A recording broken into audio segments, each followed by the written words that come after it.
Conexión Abierta, ganadora del Martín Fierro Digital 2017 y 2019 como mejor radio nativa digital. Conexión Abierta, nuestra forma de hacer radio. Conexión Abierta presenta Mundo Original. Ni muy bajo ni muy alto. Pero indio da. Sí. Bueno, a ver, casting indio. Así se expresaba el Indio Solari, líder del grupo. Entonces, más que lo que yo te pueda prometer ahora, vamos a presentar nuestro dossier, que también son de sueltos periodísticos. La conducción de la periodista Inés Maldonado. Entrevistas, amor sin prejuicios, historias de pueblos, actualidad, arte. Mundo Original. Un programa hecho con cable, no sé, con un productor, un locutor, un micrófono, lo decir, con humor, sudor, con pudor, en realidad.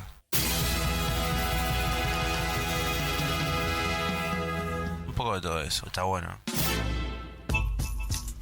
Hola gente, ¿cómo están? Aquí de nuevo junto a Flor Martínez, a Tere Mármol, iniciando nuestro programa semanal sobre historia del arte y un poquito de agregados históricos que a veces se hace mucho.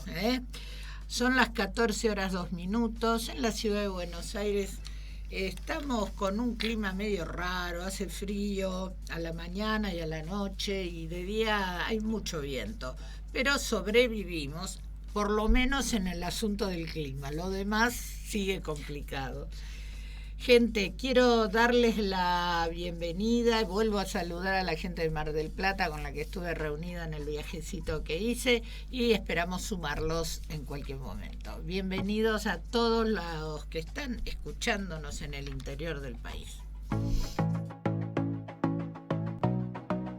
En Argentina nos escuchan en Mercedes, Chascomús, San Martín, General Lavalle, San Isidro, Tigre, Olivos, Olavarría, General Rodríguez, 9 de Julio y Partido de la Costa, San Miguel de Tucumán, Calamuchita y Altagracia, Córdoba, Venado Tuerto, Santa Fe y San Rafael, Mendoza. Gracias también a la gente de la Ciudad Autónoma de Buenos Aires que nos sigue, a la Comuna 1, que lamentablemente está atravesando tanto sus habitantes como la gente que tiene a cargo la organización cotidiana de la comuna, estamos atravesando cierta complejidad por las marchas. Ánimo, creo que en algún momento vamos todos a tener una solución, siempre amigablemente, y a tener paciencia. Quiero también saludar a los chicos de la Universidad Abierta Interamericana y a toda la gente que nos escucha en distintos países del mundo donde se repite nuestra programación. Gracias. En el mundo nos escuchan en Montevideo, Uruguay, Radio Latina, Montreal, Canadá, Universidad de La Mancha y Valencia, España.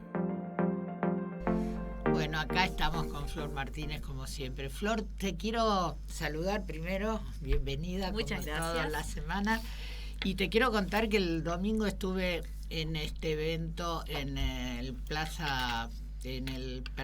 Smart Plaza, donde se restauró una pintura de Ringo Bonavena. Es en la zona de Parque Patricios, todo un símbolo para la zona. Estuvo la familia presente, algunos medios y gente del box, etcétera. Un lugar acogedor, y la verdad que le quiero agradecer un montón a Ariel Amoroso, que nos recibió de una manera muy cálida, nos hizo muy fácil conocer toda la historia y cómo se armó este patio de comida, que los invito, escuchamos blues, rock and roll, buenísimo para pasar una tarde. Sí. Así que Flor, un día te venís, dale. También te sumás. Contame, Florcita, ¿qué vamos a ver hoy? Bueno, seguimos en los 60 y en los 70 y vamos a ver si le damos un cierre al arte pop para... Bueno, seguir adelante avanzando. El camino. Vamos con música.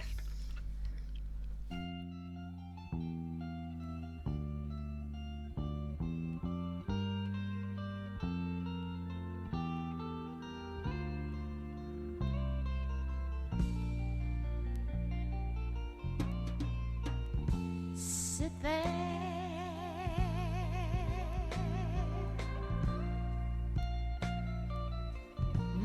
Count your fingers.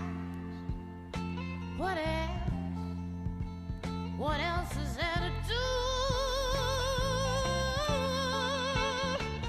Oh, and I know how you feel. I know you feel, and you're through.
Estamos escuchando a Jenny Joplin en Little Girl Blue.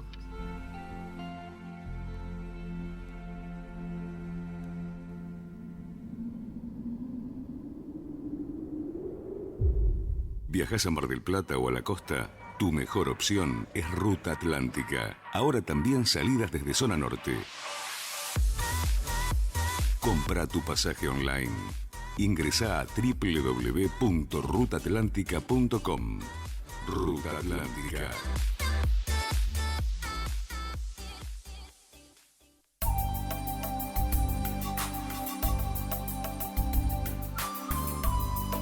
Vía Giovanni. Heladería artesanal. Cafetería, sandwichería, licuados y jugos naturales. Corrientes 1255 Cava. Consulte promociones especiales.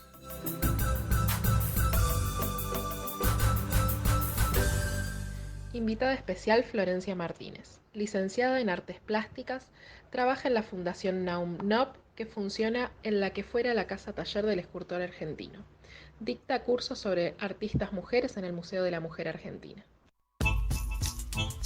Bueno, gente, avanzamos, Florcita. Hoy vamos a ver tres artistas y a ver si vemos bien puntualmente una obra de cada uno. Claro. Una o dos, depende cómo nos dé el tiempo y cómo me amordaces cuando ya no des más. Bueno, gente, en esta etapa vamos a ver qué pasaba en esos años en los Estados Unidos. Y les cuento que como reacción a la sociedad de bienestar, recuerdan que hablamos varios capítulos de esto, nacen movimientos significativos que van a constituir una protesta pacífica en contra del concepto de consumo, ¿no? Paralelamente aparece la lucha de los derechos civiles de los negros norteamericanos y que va a constituir uno de los hitos más importantes de la historia contemporánea. ¿Por qué marco esto? Porque si bien está dirigido a un sector discriminado racialmente, va a dar lugar a empezar a pensar en el otro dentro de la sociedad, ¿no? ¿Quién tiene derecho o no de discriminar? Y hoy podemos debatir, sobre todo en Argentina, la integración de todos los grupos que de alguna manera han sido marginales. Pero me voy porque después empiezo a hablar y vamos a empezar por los beatniks. Fue un movimiento juvenil surgido a finales de los años 50 y principios de los 60 del siglo XX.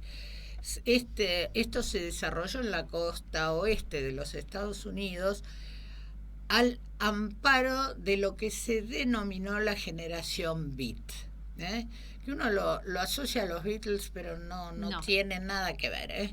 Uno de los profetas fue el escritor Jack Kerouac, quien en el 57 publicó su libro On the Road. Influyeron enormemente en la industria de la moda, incluso hoy en día cuando la gente se pone ropa oscura, como yo, para expresar su individualidad sin seguir tendencias, se lo asocia con este movimiento. Son un referente de los actuales hipsters.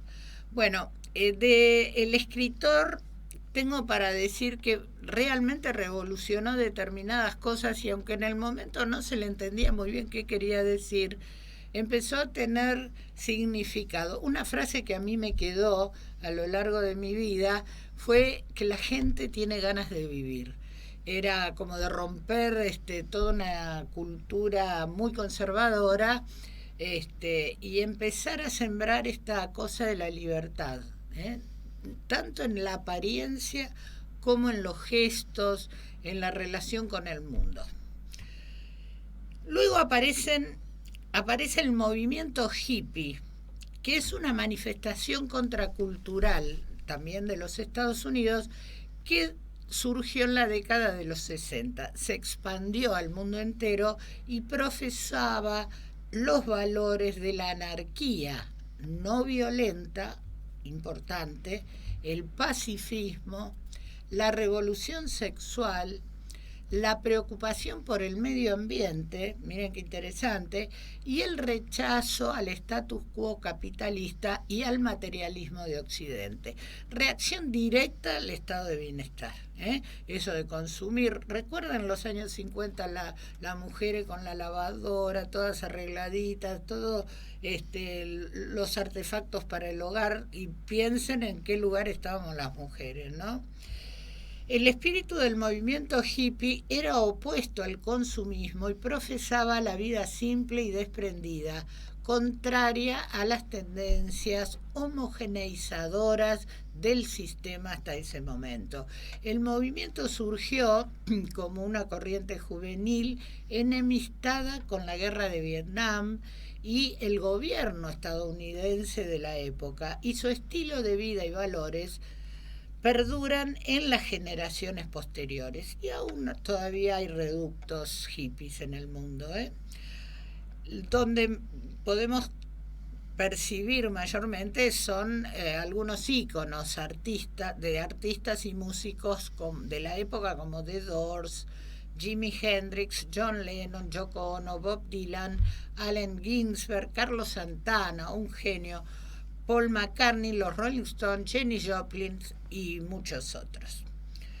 La palabra hippie proviene de hipster, apodo que se le daba a los beatniks, a los anteriores, los del movimiento anterior, como al poeta Allen Ginsberg.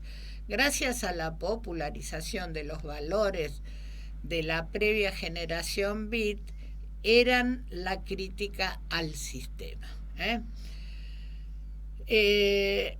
Los hippies prefirieron una visión más positiva y colorida de los mismos reclamos. San Francisco fue la ciudad meca, pues allí convergían ambos movimientos. Recibieron la influencia de la música folk contestataria y de Ken Kesey y los Merry Pranksters, célebres por su estilo de vida comunal, vivían en comunidad y el uso frecuente de drogas, ¿no? Recuerden que estábamos entrando al poco tiempo en la psicodelia y en el 67 el llamado Verano del Amor, en donde convergieron las distintas tendencias del movimiento, desde productos contraculturales y alternativos, y en Los Ángeles convivían 20.000 hippies.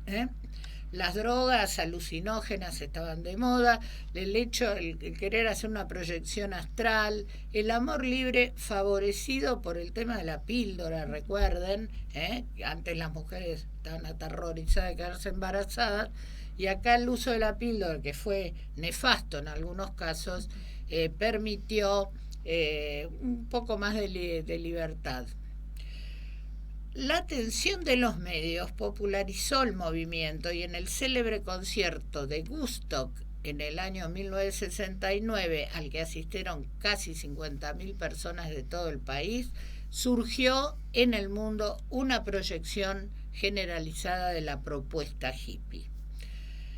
Surgió como respuesta a las políticas keynesianas aplicadas en los Estados Unidos luego de la Segunda Guerra Mundial, y tenían como norte alcanzar el estado de bienestar a través de la organización científica y racional del trabajo. Eso era lo que proponía el gobierno o la sociedad en aquellos años. Este movimiento incentivaba constantemente el consumo. Se oponen, enarbolan una bandera de lucha social de la mano de la liberación de las mujeres y la igualdad racial. Acá aparecen los Panteras Negras, que en un poquitito vamos a hablar, y los hippies decidieron retirarse de la sociedad y gestar una nueva sociedad, medio delirante, pero fue como fueron abrazando otros valores para no adherir al belicismo y a la supremacía económica, ¿no?, de los pueblos. Las consecuencias, bueno, se influyó en las artes, en el cine, en la literatura, la cultura es en general reconocida y provoca este freno a una sociedad que todavía seguía dentro de guerras, dentro del consumo sin límite, y llegamos a entender que todos estos movimientos juveniles frenan un modo de vida hasta ese momento armado después de la Segunda Guerra Mundial. De 1954 a 1968 se desarrolla el movimiento por los derechos civiles en Estados Unidos. Fue una larga lucha y principalmente no violenta. Presten atención cómo va cambiando la actitud para conseguir cosas, ¿no? Esto es para lograr el acceso pleno a los derechos civiles y la igualdad ante la ley a los grupos que no los tienen, sobre todo los ciudadanos afroamericanos.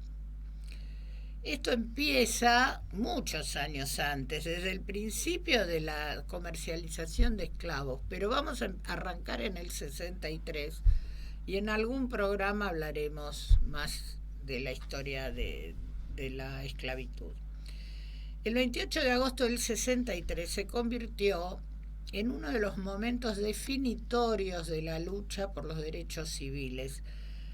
En torno a 250.000 personas que se congregaron en Washington, D.C., la capital del estado, en una marcha pacífica en favor de los trabajos y la libertad, y que se convirtió en la mayor manifestación en la capital hasta el momento, debemos marcar que el recorrido atravesó las calles desde el Monumento a Washington hasta el Lincoln Memorial. Allí, una serie de líderes por los derechos civiles se dirigieron al público con discursos en favor de la igualdad de trabajo, de derecho a voto, y abogaron por el fin de la segregación. El último en hablar fue Martin Luther King, quien encadenó un elocuente discurso que quedó grabado para la historia, y recomiendo escucharlo. I have a dream, yo tengo un sueño, una proclamación histórica que recordaba las dificultades de los afroamericanos en el día a día y apostaba por la resistencia pacífica. Tengo el sueño de que un día mis 4 hijos no sean juzgados por el color de piel, sino por la fortaleza de su carácter. La aprobación de los derechos civiles en 1964, una iniciativa que lideró el presidente John Fitzgerald Kennedy hasta su asesinato y que lo siguió después Lyndon Johnson, supuso un antes y un después en la lucha racial. El gobierno federal asumía desde aquel momento un mayor poder a la hora de proteger contra la discriminación y apoyar la lucha contra la segregación, además de asegurar la igualdad de oportunidades laborales para las minorías. Un año después, Martin Luther King hizo de Selma, una localidad en el estado de Alabama, su principal objetivo. Tan solo el 2% de los afroamericanos de la ciudad estaban registrados para votar, mientras que el gobernador de Alabama se oponía frontalmente a las medidas contra la segregación. Luther King inició la marcha a Selma. El ejército y la Guardia Nacional de Alabama, bajo el control federal, escoltaron a los manifestantes durante los 3 días que duró la marcha liderada por Martin Luther King. Cerca de 50.000 personas esperaban la llegada de los manifestantes en Montgomery y se unieron en una congregación multitudinaria. Llega 1965 y, como decíamos, la década del 60 fue especialmente dura para la lucha por los derechos civiles, pues 2 de sus referentes fueron asesinados con tan solo 3 años de diferencia. Malcolm Little, allá por el año 52, se encontraba en la cárcel tras ser acusado de un robo. Allí se unió al grupo Nation of Islam y tras una época en la que decidió dejar el alcohol, las drogas y involucrarse más en la comunidad que la rodeaba, se cambió el apellido de Little por la letra X, dejando atrás el que él consideraba que era su nombre de esclavo. En esta agrupación, la Nación del Islam, se convirtió en una cabeza visible, defendiendo con una respuesta severa las agresiones blancas, a diferencia de la respuesta pacífica por la que abogaba Martin Luther King. El 21 de febrero, Malcolm X fue asesinado por 3 miembros de la nación musulmana, de esta agrupación, en el barrio de Harlem, el grupo que él mismo había liderado hasta que decidió dar un paso a un lado hacia la defensa más inclusiva de los derechos civiles. Sus ideas se popularizaron y el movimiento de Black Power se fue conformando tras su muerte. Recordemos que las herramientas que utilizaba Malcolm X eran la violencia, el ataque, la devolución agresiva de las agresiones. En el 68, el asesinato de Martin Luther King en Memphis fue testigo de los acontecimientos que cambiarían la historia del movimiento por los derechos civiles. La cabeza visible de la resistencia pacífica y Premio Nobel de la Paz fue agredido, disparando un arma cuando se encontraba en una terraza de la ciudad de Tennessee apoyando una huelga de trabajadores de sanidad. El sospechoso, un hombre de raza blanca llamado James Earl Ray, fue capturado y juzgado a 99 años de prisión. El mundo quedó en shock y la brecha entre ciudadanos blancos y las minorías se agrandó de nuevo, ocasionando disturbios a lo largo de todo el país. La muerte de Luther King supuso un revés para la lucha en favor de la igualdad. Los extremos se acogieron a la fuerza y la ciudadanía afroamericana perdió a su líder más mediático y carismático. Sin embargo, pocos años después empieza a aparecer, y es con esto ya termino esta parte, la candidatura a la presidencia de Shirley Chisholm. Es una mujer afroamericana que en el 68 fue elegida por el distrito de Brooklyn hacia las primarias de demócratas. Cosechó 150 votos en la Convención Nacional, que es un montón, que era el 10% del total, y aunque ella sabía que no tenía opciones para ser elegida como representante del Partido Demócrata, en las elecciones donde fue elegido Richard Nixon, que es otro personaje de la historia norteamericana, hizo frente a todos los impedimentos que le fueron surgiendo en su campaña, silenciada, trabada desde las élites masculinas del partido. En declaraciones posteriores a la prensa, esta mujer admitió que había sufrido más discriminación por ser mujer que por ser negra. Con esto, chicos, terminamos esta etapa que fue muy rica y muy emotiva, muy emocionante.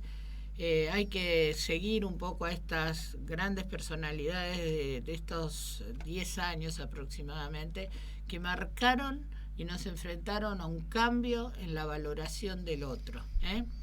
Vamos con música, empezamos con Flor. Así hacemos un cambiecito. Oh, freedom. Oh, freedom. Oh, freedom over me. And before I be a slave, I'll be buried in my grave and go home to my Lord and be free. Oh, freedom. Oh, freedom. Freedom. Oh, freedom. Oh,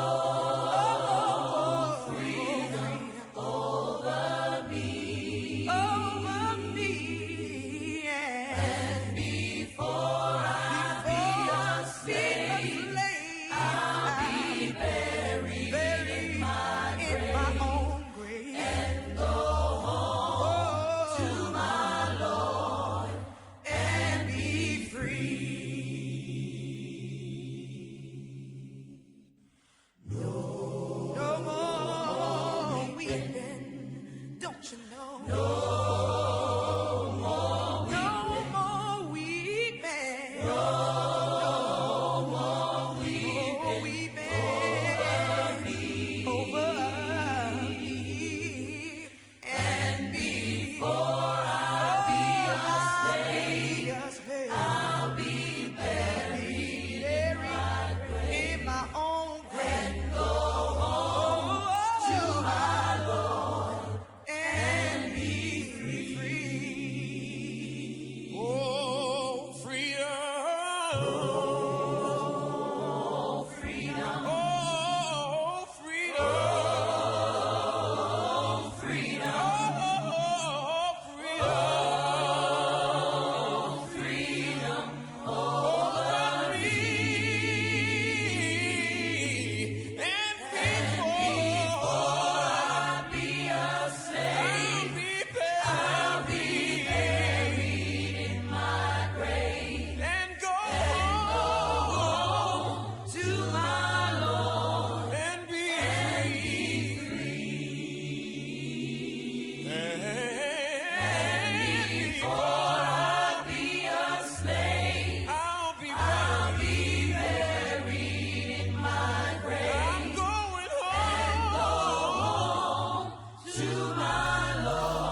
gente, estamos escuchando gospel, The Golden Gospel Singers en Hope Freedom. Bueno, hemos terminado, Flor, te paso la palabra. Bueno, entonces vamos a meternos con las obras, si te parece. Dale. Como te dije, 3 artistas y vamos a ver si llegamos a 1 o 2 obras de cada uno. Bueno, el primero con el que quiero arrancar es Andy Warhol. Así ya, lo terminamos de entender porque creo que él manifiesta el arte pop de una manera muy clara. Él es un artista que viene del palo de la ilustración y de la publicidad, entonces entiende mucho esto de el negocio, ¿no? Claro. Y del mercado del arte y de la sociedad de consumo y de la producción. Entonces, él desde muy joven se plantea esto de ser un empresario del arte. Sí. Muy, muy actual su mirada. Y hay una obra que te quiero traer, está en las imágenes que estamos mostrando, que es la de las latas de sopa Campbell, ¿no? Súper famosa. Súper famosa. Aparte la imagen ya en individual habla por sí sola y remite a esta obra, que es un lienzo muy grande en donde representa las 32 latas de sopa Campbell con los 32 sabores que había en el mercado en ese momento. Claro. Si vos parece que son todas iguales, pero si vos te pones a ver en detalle, vas a ver que cada una tiene un sabor distinto. De tomate, etcétera. Fíjate que haya en el mercado, en la década del 50 y del 60, 32 sabores enlatados. Es como ya muestra cómo la industrialización y el consumo estaba armado. Estaba, pero, lo que querés lo tenés enlatado. Claro, entonces, te habla de una facilidad y de todo el alcance de la mano. Hay algo que es importante, que es la repetición, ¿no? Que venimos hablando de esta idea de repetir una imagen, un patrón.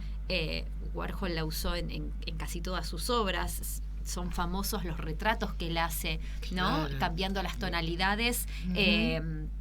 Un cuadrante con cuatro retratos o 4 fotografías con distintos colores. Entonces, él se da cuenta que con la repetición las imágenes se vacían, pierden su sentido, porque entran en esta idea de lo seriado como si fuese una góndola de supermercado, ¿no? Claro. Entonces usa esta repetición como digamos una ironía para justamente banalizar las imágenes.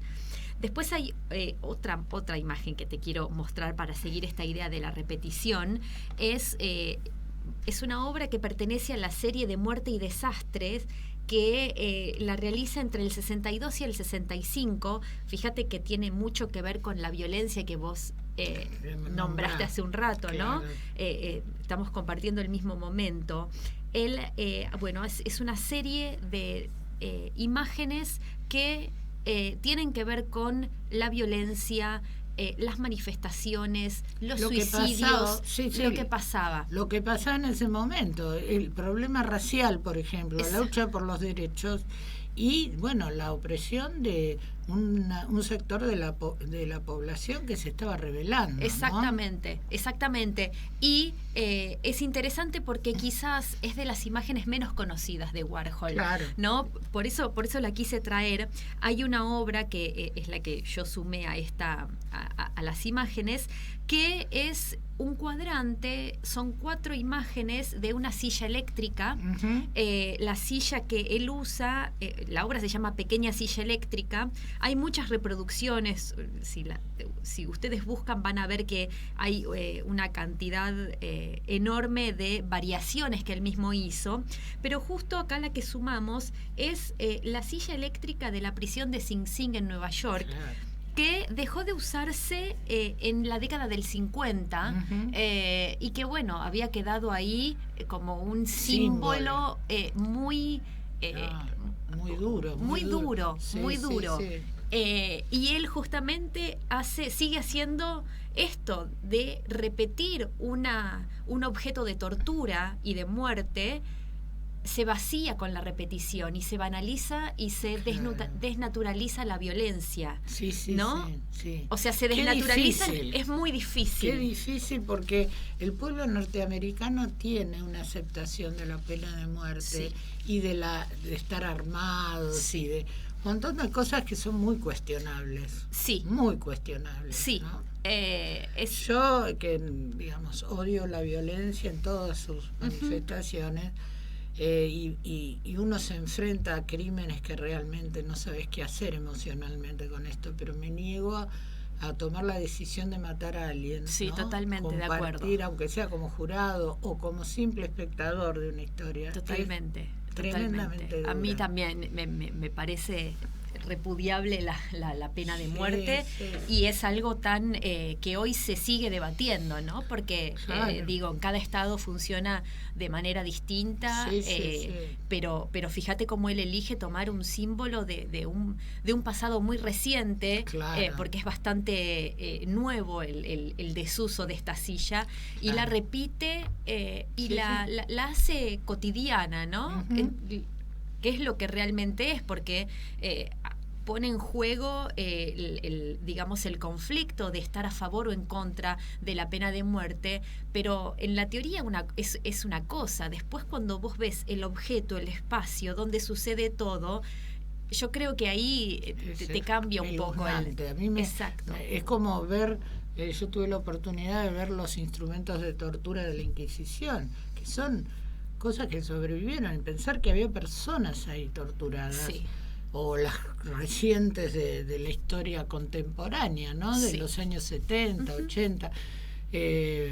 Me parece un horror que la impotencia de una persona sometida a situaciones de tanta gravedad. Pero bueno, la violencia estaba instalada en la sociedad. Estamos desprendiéndonos en estos años, buscando lo pacífico. Exacto.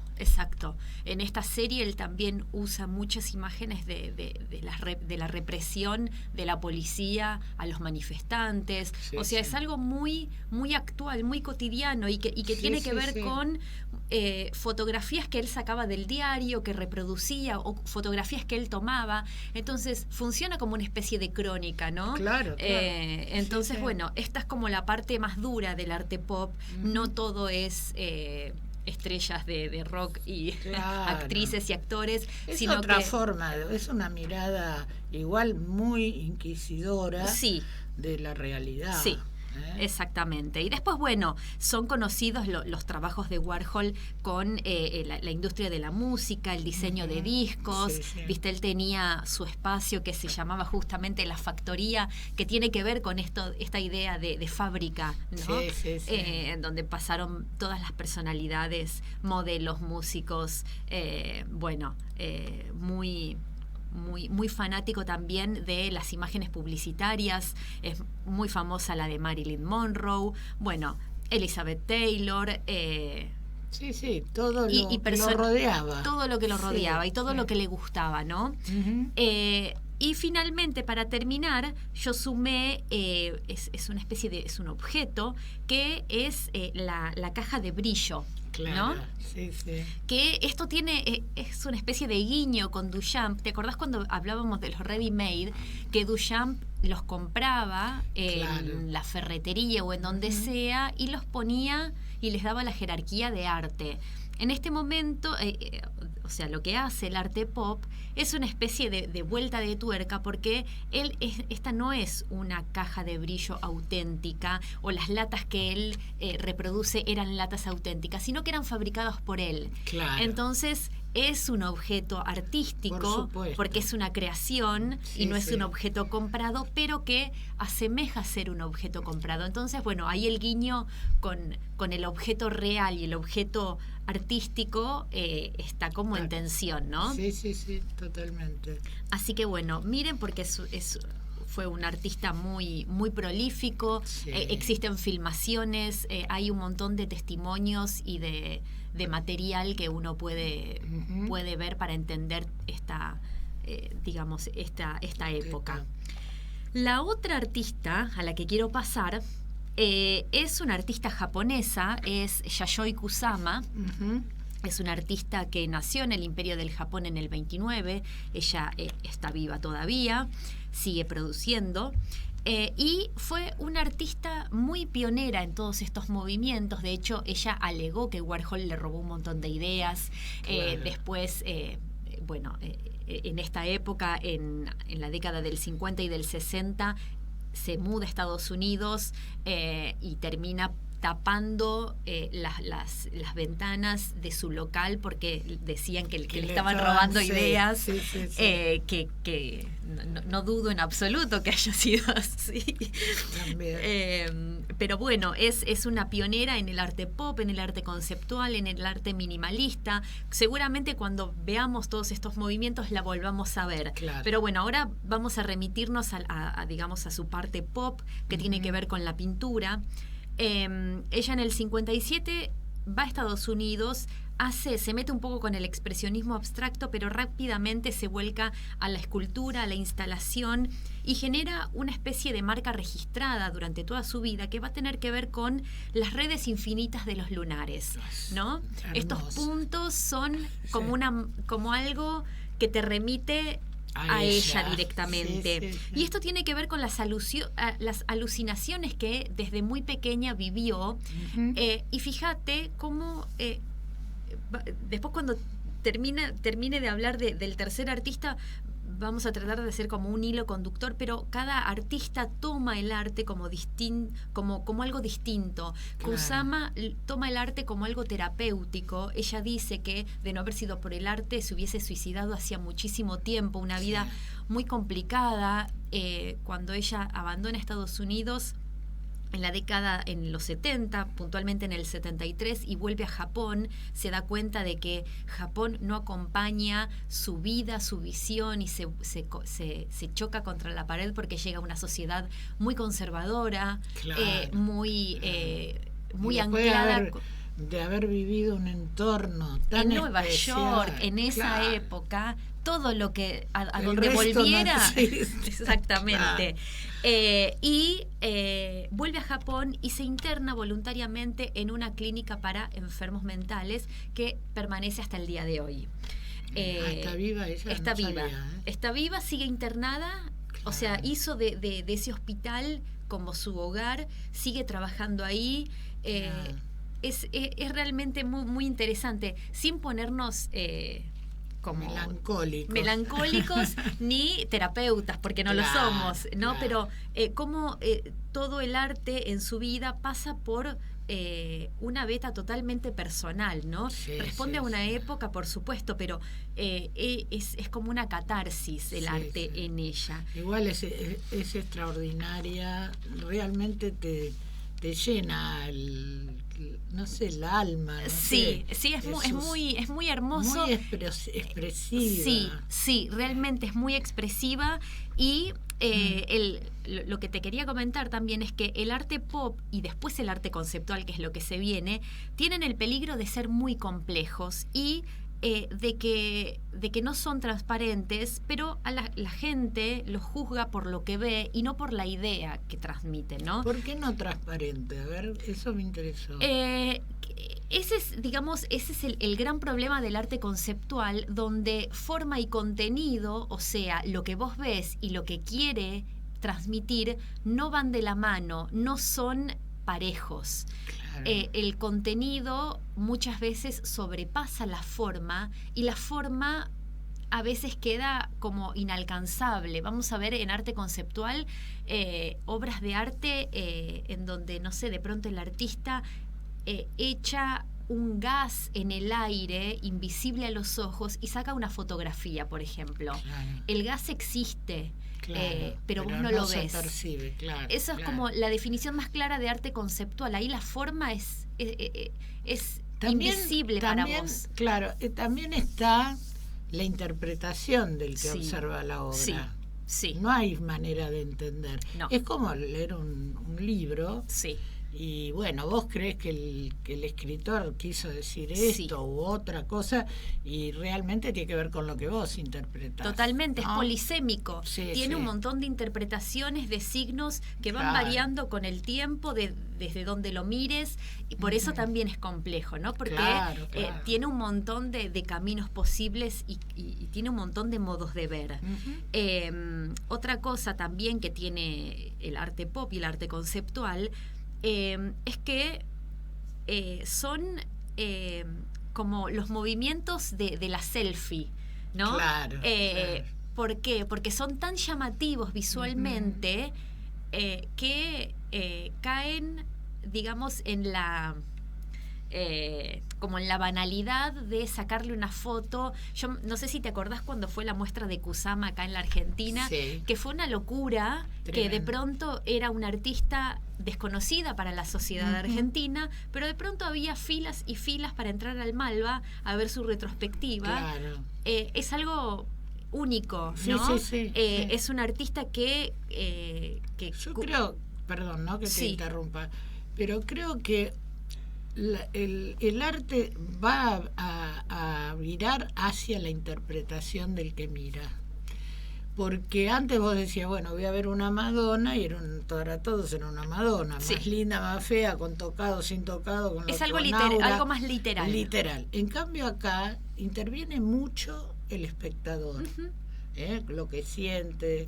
Por otro lado, no me quiero olvidar, porque ya nos falta poquito, 10 minutos, no me quiero olvidar de recordarles que empieza Arte Va, así que hay que ir preparándose a recorrer, porque hay mucho de esto en los artistas jóvenes, sobre todo. Esto es algo que no se agota, y después cuando veamos lo que son las performances, los happening, las instalaciones, va a pedir que el cuerpo del espectador, que es lo que vos decís, ¿no? Participe y transite toda esa instalación, y que esa instalación medio que te va a tirar estímulos de temperatura, de olor, de color, de sonido, a lo que vos no podés estar ajena, ¿no? Ni cerrar los ojos de la obra. Exactamente. Yo tuve la suerte de estar en un happening con mis hijos, con Marta Minujín, obviamente, en una habitación cerrada. Fue una experiencia extraordinaria.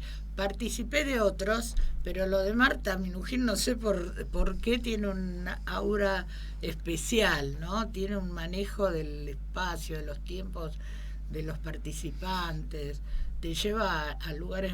Los llevé a mis hijos, que eran chicos todavía, no eran tipo adolescentes, porque es una experiencia que hay que vivir. Síganla en algún momento. Algo porque aparte está muy activa y no es difícil llegar a verla. Bueno, en Arte Va está siempre.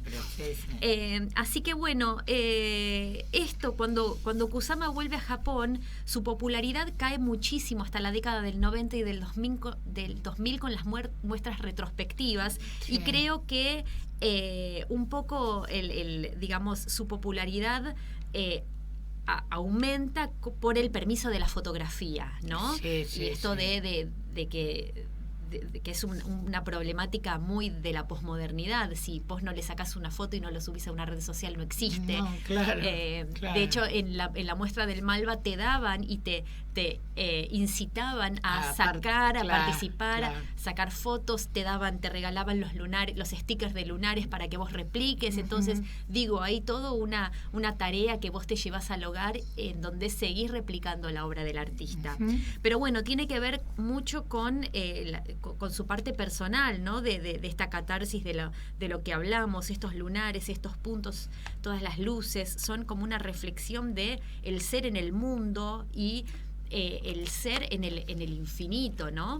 Porque el lunar no existe en solitario. Claro. Sus lunares son grandes patrones, en donde todos existen por individual, pero también existen en conjunto. Entonces, bueno, te digo, acá tiene mucho de conceptual, porque no es solamente lunares, son reflexiones de lo infinito y del ser en conjunto. Es realmente complejo. Además hay un trabajo, pero porque te queda muy poquito para el último artista.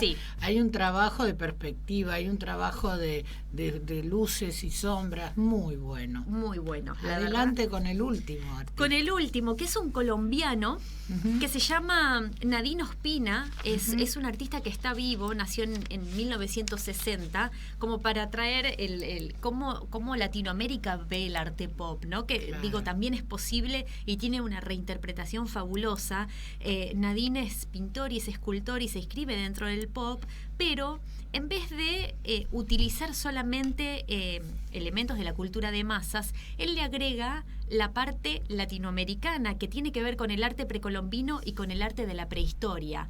Tiene una lectura súper crítica y de reflexión y muy interesante sobre la apropiación cultural, ¿no? Que es un tema que justamente con el tema de los afrodescendientes o de los africanos es muy importante y algo que se estuvo hablando en estos últimos tiempos, ¿no? Como una cultura dominante vacía símbolos de una cultura oprimida para fines estéticos, ¿no?